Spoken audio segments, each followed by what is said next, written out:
Hi, hello and welcome back to our channel My Cooking Stories. അപ്പോൾ ഇന്നത്തെ നമ്മുടെ video ഒരു അടിപൊളി ഫിഷ് ബിരിയാണിയാണ്. ഈ ഒരു ഫിഷ് ബിരിയാണിയിൽ നമ്മൾ അധികം ആരും യൂസ് ചെയ്യാത്ത ഒരു ഇൻഗ്രീഡിയൻറ്റ് കൂടി ഞാൻ ആഡ് ചെയ്തിട്ടുണ്ട്. അപ്പോൾ എല്ലാവരും വീഡിയോ സ്കിപ്പ് ചെയ്യാതെ കാണുക. അപ്പോൾ ഇതിന് വേണ്ടി ആവോലിയാണ് ഞാൻ എടുത്തിട്ടുള്ളത്. ഇതിപ്പോൾ ഒരു 6 പീസ് ഉണ്ടാവും. ഇനി നമുക്കിത് ഫ്രൈ ചെയ്തെടുക്കണം ആദ്യം. അപ്പോൾ അതിന് വേണ്ടി കുറച്ചൊരു മസാല പേസ്റ്റ് നമുക്ക് മാരിനേഷന് വേണ്ടി ഉണ്ടാക്കാം. അപ്പോൾ ഞാൻ 2 ടേബിൾ സ്പൂൺ മുളക് പൊടി, 1 ടീസ്പൂൺ കുരുമുളക് പൊടി, കുറച്ച് മഞ്ഞൾപ്പൊടി, ആവശ്യത്തിന് ഉപ്പും പിന്നെ കുറച്ച് വെള്ളവും ചേർത്തിട്ട് ഇതൊരു മസാല പേസ്റ്റ് പോലെ ഉണ്ടാക്കുന്നുണ്ട്. ഇനി ഈ ഒരു പേസ്റ്റ് നമുക്ക് ഈ മീനിലേക്ക് തേച്ച് പിടിപ്പിച്ചിട്ട് ഒന്ന് കുറച്ച് നേരം റെസ്റ്റ് ചെയ്യാൻ വെക്കാം.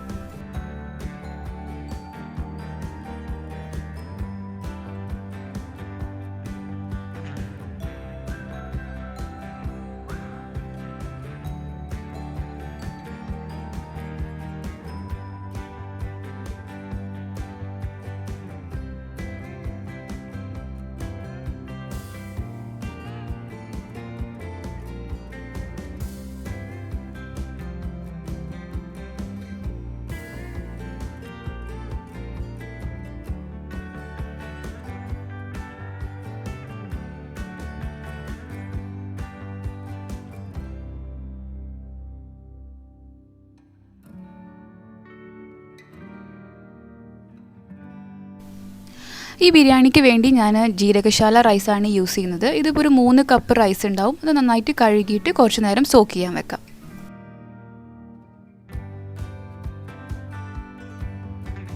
ഇനി ഇതിലേക്ക് വേണ്ടത് നമുക്ക് സവോള, അതുപോലെ തക്കാളി, 1 കപ്പ് നല്ല കട്ടി തേങ്ങാപ്പാൽ,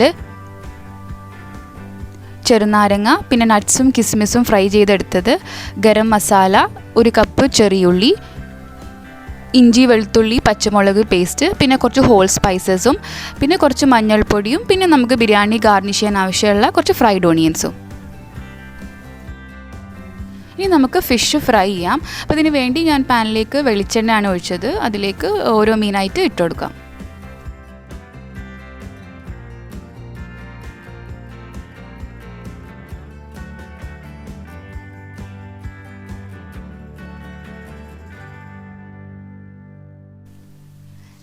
ഈ ഫിഷ് നമ്മൾ ഫ്രൈ ചെയ്യുമ്പം അധിക നേരം ഫ്രൈ ചെയ്യേണ്ട ആവശ്യമില്ല. ജസ്റ്റ് ഒന്ന് ഷാലോ ഫ്രൈ ചെയ്തെടുത്താൽ മതി.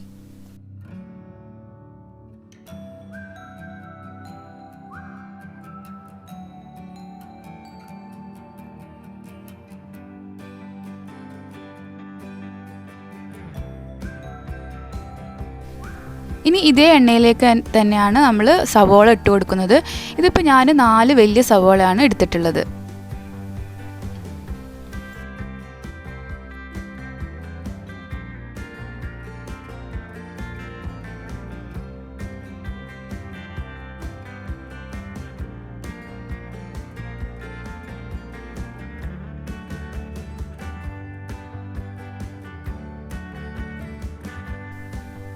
ഇനി ഇതിലേക്ക് കുറച്ച് ഉപ്പ് ഇട്ടിട്ട് നന്നായിട്ട് വഴറ്റി കൊടുക്കാം. ഈ സവോള നന്നായിട്ട് വഴറ്റിയതിന് ശേഷം 1 കപ്പ് ചെറിയുള്ളി നമുക്ക് ഇതിലേക്ക് ഇട്ട് കൊടുക്കാം. ഇനി ഇത് രണ്ടും കൂടി ഒന്നും കൂടി നന്നായിട്ട് ഇളക്കാം.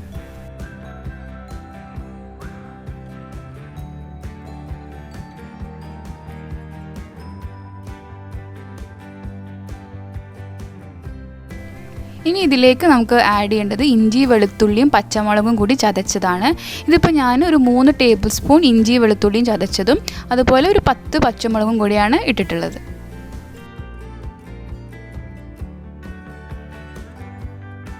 അപ്പോൾ ഇനി ഉള്ളി ഒന്ന് വഴറ്റി വരുന്ന നേരം കൊണ്ട് നമുക്ക് അരി വേവിച്ചെടുക്കാം. അതിന് വേണ്ടി ഒരു പാത്രത്തിൽ കുറച്ചധികം തന്നെ വെള്ളം എടുത്തിട്ടുണ്ട്. അതിലേക്ക് നേരത്തെ വെച്ച് ഹോൾ സ്പൈസസ് ഇട്ട് കൊടുക്കാം. പിന്നെ 1 ടേബിൾ സ്പൂൺ നെയ്യും കൂടി ഒഴിച്ചു കൊടുക്കാം.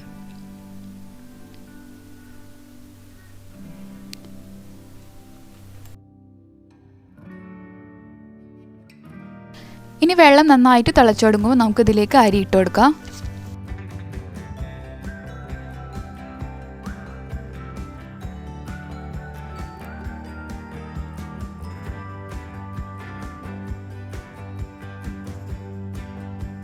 ഈ അരി നല്ലോണം വെന്ത് പോകേണ്ട ആവശ്യമില്ല. ഒരു 80% ഒക്കെ കുക്കാകുമ്പോൾ നമുക്കൊരു സ്ട്രെയിനറിലേക്ക് മാറ്റി വെക്കാം. അപ്പോൾ ഇത് ഉള്ളിയൊക്കെ നന്നായിട്ട് വഴറ്റിയിട്ടുണ്ട്. ഇനി ഇതിലേക്ക് നമുക്ക് കുറച്ച് മഞ്ഞൾപ്പൊടിയും 1 ടീസ്പൂൺ ഗരം മസാലയും കൂടി ഇട്ട് കൊടുക്കാം. ഇവിടെ നമ്മൾ മസാലയിൽ എരിവിന് വേണ്ടി വേറെ മുളക് പൊടിയൊന്നും ഇട്ട് കൊടുക്കുന്നില്ല.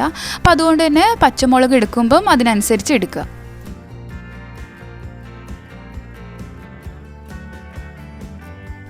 ഇനി ഇതിലേക്ക് ഒരു 3 നന്നായിട്ട് പഴുത്ത തക്കാളി കട്ട് ചെയ്തിട്ട് ഇട്ട് കൊടുക്കാം.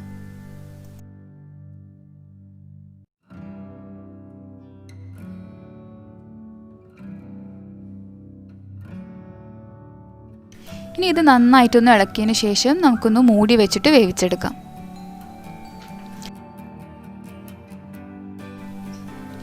ഇനി അടുത്ത് നമ്മൾ ആഡ് ചെയ്യുന്നത് ഒരു 3 ടേബിൾ സ്പൂൺ തൈരാണ്. അധികം പുളിയില്ലാത്ത തൈര്.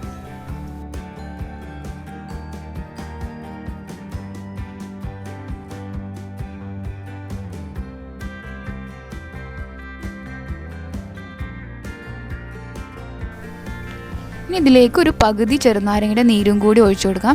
എന്നിട്ട് ഒന്നും കൂടി നന്നായിട്ട് മിക്സ് ചെയ്യാം.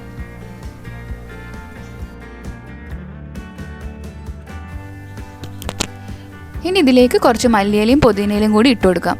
ഇതും കൂടി ഇടുമ്പോഴാണ് നമുക്ക് മസാലയുടെ കറക്റ്റ് നല്ലൊരു ഫ്ലേവർ വരുന്നത്. ഇനി നമുക്ക് 2 മിനിറ്റ് കൂടി അടച്ചു വെച്ചിട്ടൊന്ന് വേവിക്കാം.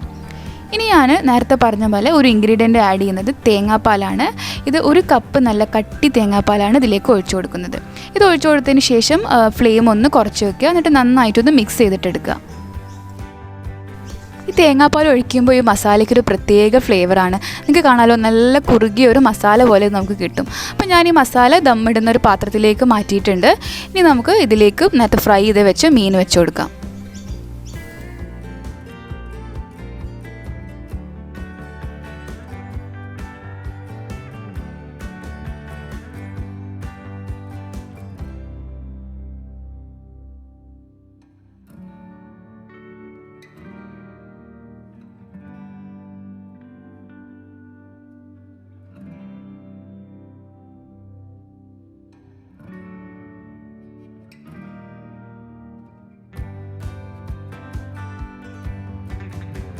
ഇനി നമുക്ക് ബിരിയാണി ദം ഇടാൻ തുടങ്ങാം. ഇവിടെ ഞാനിപ്പം മുഴുവൻ റൈസും ഈ മസാലയുടെ മുകൾ ഭാഗത്ത് വെച്ച് കൊടുക്കുകയാണ്. നിങ്ങൾക്ക് അല്ലെങ്കിൽ ലെയർ ചെയ്യാം, അതായത് കുറച്ച് മസാലയും അതിൻ്റെ മുകളിൽ റൈസും അങ്ങനെ ലെയർ ചെയ്തിട്ടും ചെയ്യാം.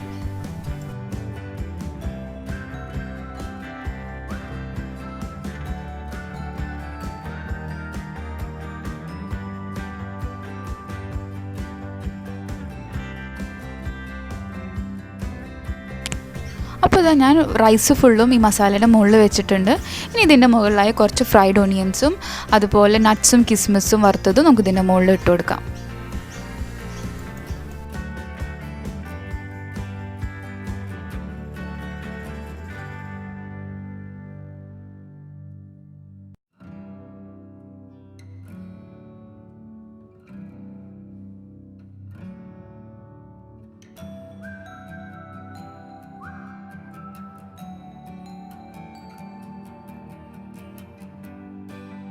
ഇനി ഇതിലേക്ക് അവസാനമായിട്ട് കുറച്ച് മല്ലിയിലയും പുതിനയിലയും അതുപോലെ 1 ടീസ്പൂൺ നെയ്യും കൂടി നമുക്ക് ഇതിൻ്റെ മുകളിൽ ഇട്ട് കൊടുക്കാം.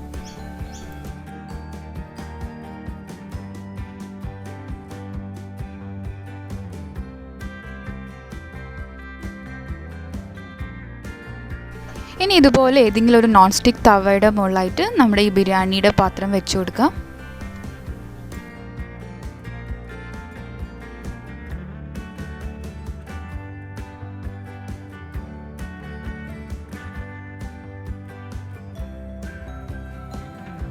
ഇനി ഇതിൻ്റെ മുകളിലായി ഞാൻ കുറച്ച് ഗരം മസാലയും കൂടി ഇതുപോലെ ഒന്ന് സ്പ്രെഡ് ചെയ്ത് കൊടുക്കുന്നുണ്ട്.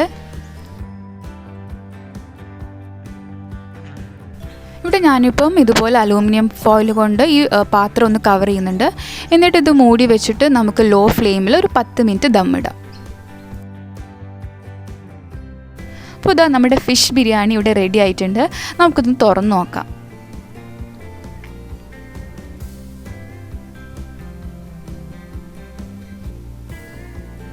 അപ്പോൾ ഇത് തുറക്കുമ്പോൾ തന്നെ ഒരു അടിപൊളി മണമാണ് കേട്ടോ. ആ ഒരു ഗരം മസാലയുടെയും നമ്മൾ മുകളിലിട്ട് മല്ലിയില പുതിനയില എല്ലാം കൂടി ഒരു നല്ലൊരു ഫ്ലേവറാണ് ഈ ഒരു ഫിഷ് ബിരിയാണിക്ക്. ഞാൻ ഈ റൈസ് ഒന്ന് കാണിച്ചു തരാം.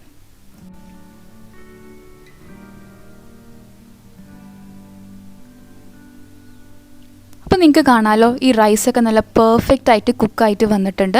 ഓവറായിട്ട് അങ്ങനെ വെന്ത് പോയിട്ടോ കുഴഞ്ഞു പോയിട്ടോ ഒന്നുമില്ല. അപ്പോൾ ഇതുപോലെ ഒന്ന് സൈഡിൽ ഒന്ന് ഇളക്കി കൊടുത്താൽ നമുക്ക് മസാല മുകളിലേക്ക് എടുക്കാം. ഇനി ഞാനിപ്പോൾ ഇതൊരു പ്ലേറ്റിലേക്ക് സെർവ് ചെയ്യാണ്.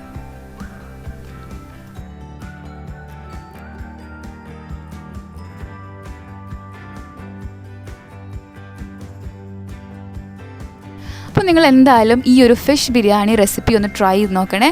എന്നിട്ട് കമൻറ്റ്സ് എല്ലാം ഫീഡ് ബോക്സിൽ അറിയിക്കുക. നിങ്ങൾക്ക് വീഡിയോ ഇഷ്ടപ്പെട്ടാൽ ഒന്ന് ലൈക്ക് ചെയ്യുക, ഫ്രണ്ട്സിനും ഫാമിലിക്കൊക്കെ ഒന്ന് ഷെയർ ചെയ്യുക. നമ്മുടെ ചാനൽ ഇതുവരെ സബ്സ്ക്രൈബ് ചെയ്തിട്ടില്ലെങ്കിൽ ഒന്ന് സബ്സ്ക്രൈബ് ചെയ്യുക. അടുത്ത നല്ലൊരു വീഡിയോ ആയിട്ട് വരാം. Thanks for watching.